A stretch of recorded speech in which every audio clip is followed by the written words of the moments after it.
Chers amis, bonjour. Bienvenue sur le podcast Petit sous, gros sous, qui parle d'éducation financière et d'investissement. Ici, tu retrouveras l'actu financière en live et replay, les témoignages des familles qui tentent de joindre les deux bouts, les histoires inspirantes sur la gestion de tes finances personnelles, les conseils pour fructifier ton argent, la légitimité pour parler argent. Mes chers amis, parlons d'un sujet qui préoccupe pas mal de nos compatriotes et qu'ils n'arrêtent pas de repousser l'échéance pour plusieurs raisons. Soit parce qu'ils sont angoissés, soit parce qu'ils ont la peur de l'inconnu, de la déception et qu'ils ont aussi la peur de tout recommencer. C'est l'idée de changer de vie. Ce n'est pas très simple. Selon un sondage OpinionWay, 80% des Français stressent à l'idée de déménager. C'est énorme. Tout simplement, ces gens-là sont angoissés, ils ont la peur de l'inconnu, ils savent pas comment s'y prendre, ils savent pas comment trouver le mode opératoire pour changer de vie. Qui sont les candidats au changement de vie? Contrairement aux idées reçues, il n'y a pas que les urbains qui quittent la vie trépidante urbaine vers des zones rurales. Il y a aussi des ruraux qui quittent leur région natale pour venir dans les grandes agglomérations. Alors souvent, on trouve des familles esselées par la vie urbaine, le stress, le métro, boulot dodo. Ils veulent trouver des contrées plus vertes avec des prix très abordables. On peut trouver aussi des solos, des jeunes célibataires, soit des jeunes ruraux ou des jeunes urbains qui veulent totalement changer de région, changer de vie. Et puis on a naturellement les retraités. C'est ceux qui, ils ont travaillé toute leur vie à un endroit et ils veulent retrouver soit leurs racines ou aller dans un endroit dont ils espèrent mériter vraiment le train de vie. Et puis, sachant que depuis la crise du Covid, ce sont surtout les urbains qui en ont marre et qui veulent changer de vie. Comment trouver un mode opératoire pour changer de vie? D'abord, quand on veut changer de vie, ce qui est préoccupant, c'est où est-ce qu'on va habiter. Et où est-ce qu'on va habiter? Qu'est-ce qu'on constate depuis quelques années? C'est que on a une pénurie de logements. Donc la crise du Covid a fait flamber les prix en région.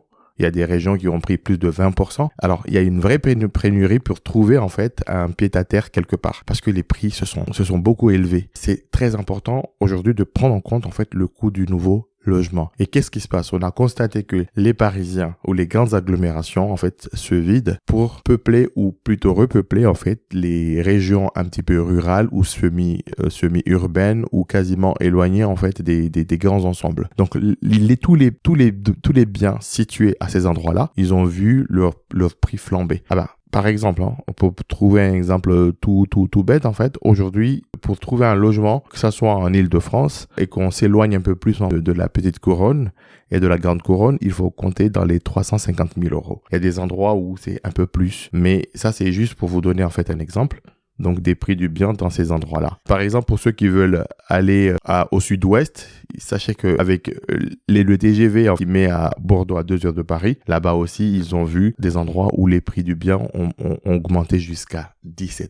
Et ça, c'est énorme. Et comprenons-nous, quand on va déménager ou qu'on veut déménager, il faut aussi envisager des coûts qui sont liés aux travaux. Les coûts qui sont liés aux travaux, aujourd'hui, pour vous donner une masse, un ordre d'idée, il faut compter entre 1% à 1,5% donc du prix du bien pour ceux qui veulent changer de maison et qui veulent trouver une nouvelle maison en étant propriétaire. Ça, c'est le coût de l'entretien de cette maison ou le coût des travaux. Il faut, par exemple, 3 000 euros quand vous achetez un bien qui coûte 300 000. Donc, c'est énorme. Donc, ce sont des dépenses, ce sont des coûts à prévoir et aussi à financer. Mais alors, comment on déménage aujourd'hui? Pour ceux qui sont angoissés, sachez que avant, pour déménager, il fallait juste s'adresser à des déménageurs ou aller louer des camions. Sachez que maintenant, il existe beaucoup de services qui sont rattachés au déménagement, à savoir des déménageurs groupés, qui peuvent offrir jusqu'à 20% moins cher, donc des services de déménagement. Ce sont des services de groupage de camions, de conteneurs, où vous louez une partie de l'espace et vous entreposez vos colis. Il y a aussi des plateformes qui proposent de l'aide le matin. Il y a votre cousin qui vous a planté au dernier moment, pas d'angoisse, ou votre beau-frère ou quelqu'un de la famille. Sachez qu'il y a des plateformes qui peuvent vous recommander des gassures. donc des gars qui viennent vous aider moyennant environ, par exemple, 15 € l'heure. Ce sont des plateformes, en fait, qui pullulent sur Internet et qui proposent, en fait, ces services. Mais sachez que là où vous allez aussi, vous avez aussi des services, en fait, de box de stockage ou des services, en fait, de stockage, même des particuliers qui peuvent sous-louer une partie de leur box pour que vous puissiez, en fait, entreposer ou aménager vos affaires. Il y a aussi des services, en fait, comme Emmaüs ou d'autres services qui viennent racheter ou qui viennent récupérer en fait vos meubles, qui viennent vous aider à vendre entre guillemets vos invendus. Et ça, c'est très important parce que quand on déménage, il faut juste faire la liste des biens que vous voulez transporter, mais il y a aussi la liste des biens que vous voulez peut-être vous en débarrasser ou donner. Il existe aussi des associations qui peuvent vous aider à donner ces biens. Le plus important, là, on l'a pas oublié, c'est que quand on met un pied dans ce changement de vie, ce qu'il faut prévoir, c'est qu'aujourd'hui, peu importe que vous déménagiez ou que vous vous lanciez dans un nouveau projet, il est important de revenir sur la notion du budget. Voilà, quel est le budget que vous allez allouer à ce type en fait de projet. Sachez que, et je n'arrête pas de le recommander et de le redire, il faut à tout prix avoir une épargne de précaution. Cette épargne de précaution, c'est un fonds qui permet de faire face en fait à des urgences. Les ratios, ils nous disent quoi?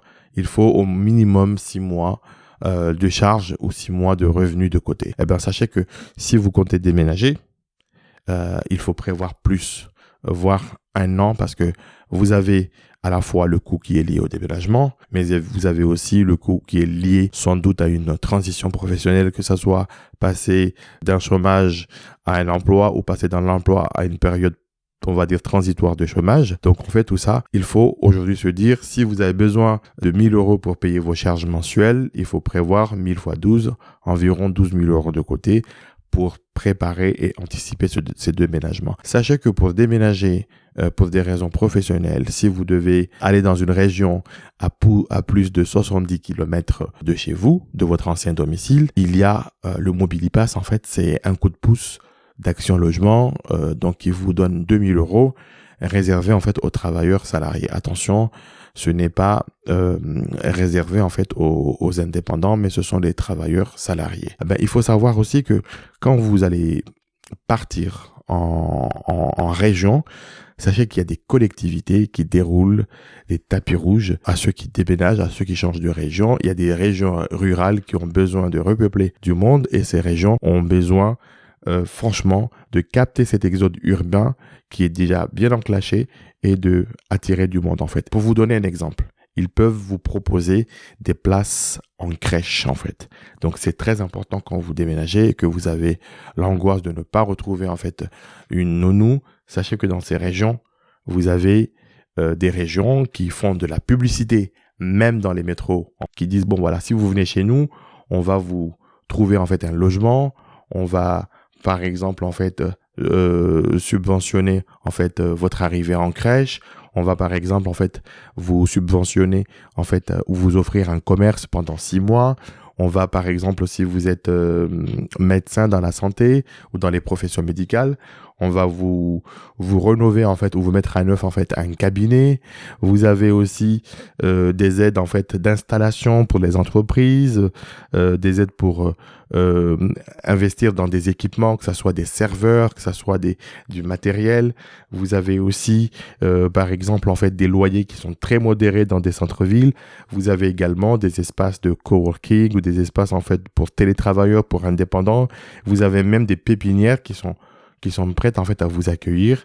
Donc, vous avez même des aides à vous permettre de booster ou de relancer votre business en fait dans ces régions.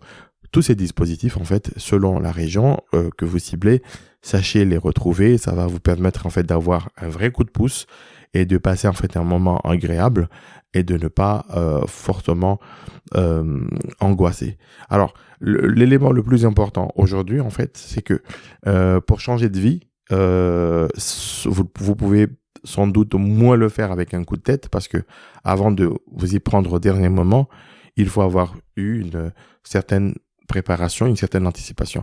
L'anticipation qui est liée au budget, comment je vais financer en fait ce nouveau train de vie. Je vais être locataire là-bas, est-ce que j'ai suffisamment des garanties pour assurer un loyer? Est-ce que je vais acheter? Est-ce que j'ai trouvé une banque qui m'accompagne pour acheter? Est-ce que j'ai pu mettre en place un prêt relais chez moi? Est-ce que j'ai pu mettre en vente ma maison et qu'elle est vendue et que j'ai trouvé un nouveau bien? Est-ce que les nouveaux prix de là où je vais n'ont pas explosé?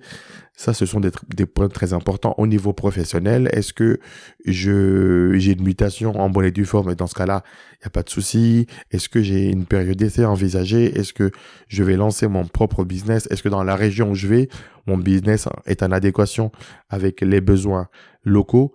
Donc, il y a tout cela. Est-ce que ma famille, justement, est toute prête à me suivre? Est-ce que j'ai pas des enfants réfractaires ou un conjoint qui va en fait à reculons? Donc, ce sont des questions que faudrait en fait se poser. Mais il y a une dernière question en fait à vous poser avant de vous lancer dans le bain, parce que vous vous lancez un petit peu dans l'inconnu. C'est la raison ou les raisons profondes en fait qui vous poussent à déménager. Quelles sont les raisons profondes en fait qui sont liées en fait à ce déménagement? Est-ce que c'est juste pour changer d'air? Est-ce que c'est pour retrouver de la famille? Est-ce que c'est pour se reconstruire après des échecs là où vous étiez? Est-ce que c'est pour retrouver un conjoint? Est-ce que c'est pour refonder en fait votre vie?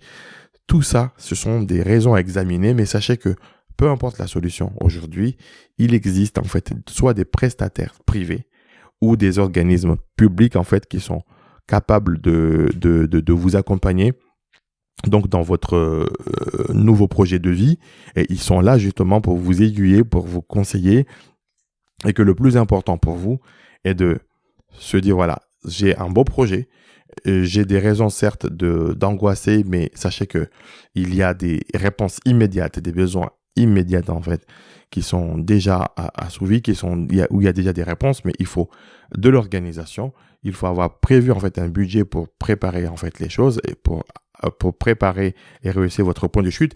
Il y a même aujourd'hui en termes de mobilité des possibilités de covoiturage, des possibilités donc d'avoir des cars, des possibilités avec le TGV moyennant des abonnements, ou même des régions qui financent en fait une partie des abonnements. Sachez que tout cela existe pour vous faciliter la vie.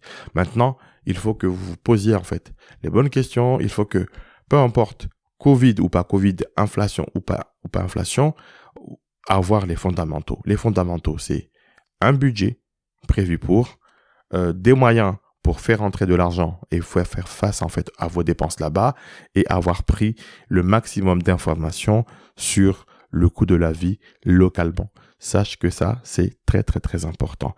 Et maintenant, est-ce que vous, aujourd'hui, en fait, en écoutant cet épisode, est-ce que vous avez toujours envie de déménager? Est-ce que vous pensez que c'est toujours compliqué de déménager? Est-ce que vous pensez que déménager aujourd'hui, en fait, c'est angoissant? Est-ce qu'il y a des raisons d'angoisser aujourd'hui un déménagement?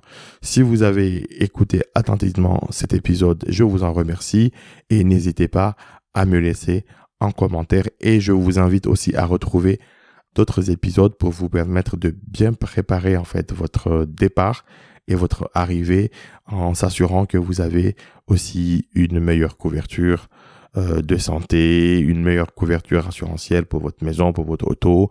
Et des fois, on ne sait jamais, peut-être qu'en changeant de région, vous allez retrouver du pouvoir d'achat et aussi de l'oxygène. Merci et à très bientôt. Merci beaucoup d'avoir écouté cet épisode fait avec beaucoup d'amour et quelques nuits blanches. Si tu as des questions ou tu veux témoigner, mets un commentaire ou écris-moi sur les réseaux sociaux de Petit Sous, Gros Sous. Je me ferai un plaisir de t'y répondre. Pour me soutenir, tu as juste besoin de mettre 5 étoiles, au moins sur 2 plateformes, Apple Podcasts et Spotify. À très bientôt. N'oublie pas, Petit Sous aujourd'hui, Gros Sous demain.